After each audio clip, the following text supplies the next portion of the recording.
Welcome to a world less explored, shrouded in mystique and steeped in tradition, the captivating realm of the British monarchy.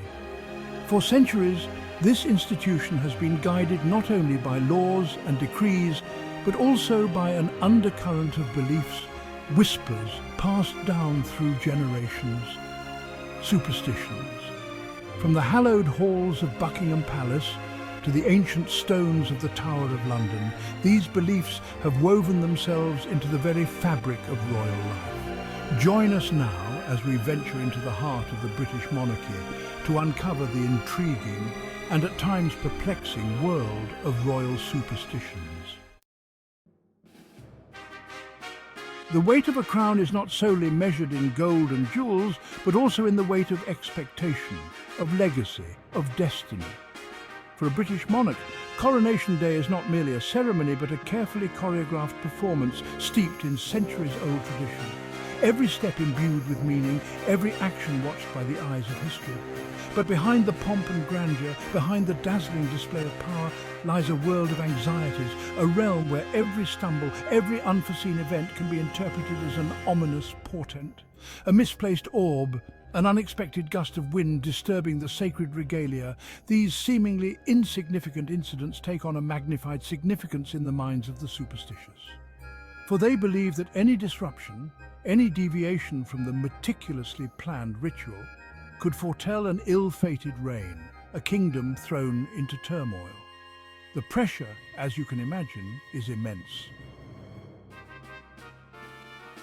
The crown jewels, those dazzling symbols of monarchy, are far more than mere adornments.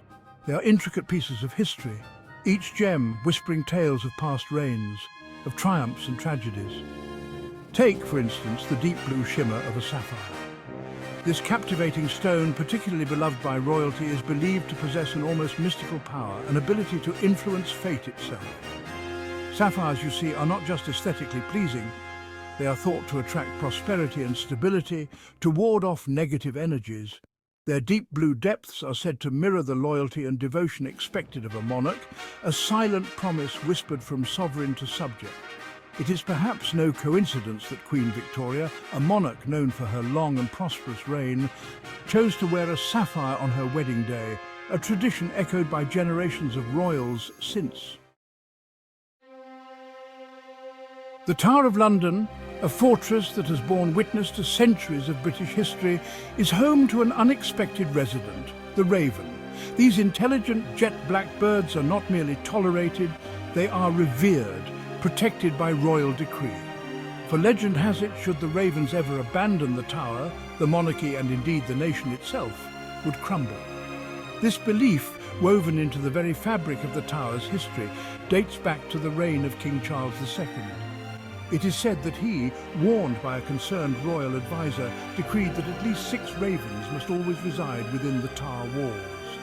And so they have, cared for by a dedicated raven master, their presence a comforting constant, a living symbol of resilience, a feathered insurance policy against unforeseen disaster. As the sun begins its final descent, casting long shadows across the ancient stones of the Tower of London, a ceremony unfolds, a ritual as old as time itself, the ceremony of the keys. It is a dance between tradition and duty, a nightly performance enacted with unwavering precision. A lone beefeater, the guardian of the tower, emerges, accompanied by a military escort. They move with purpose, their measured steps echoing through the now empty courtyards. Each gate, each entrance to this historic fortress is secured, locked against the encroaching darkness. Though modern technology could easily accomplish this task, the ceremony of the keys persists, a powerful symbol of continuity, of an unbroken chain linking the present to the past. For within the tower's walls lie not just prisoners and tales of intrigue, but the crown jewels themselves, the very symbols of the monarchy entrusted to the beefeater's care.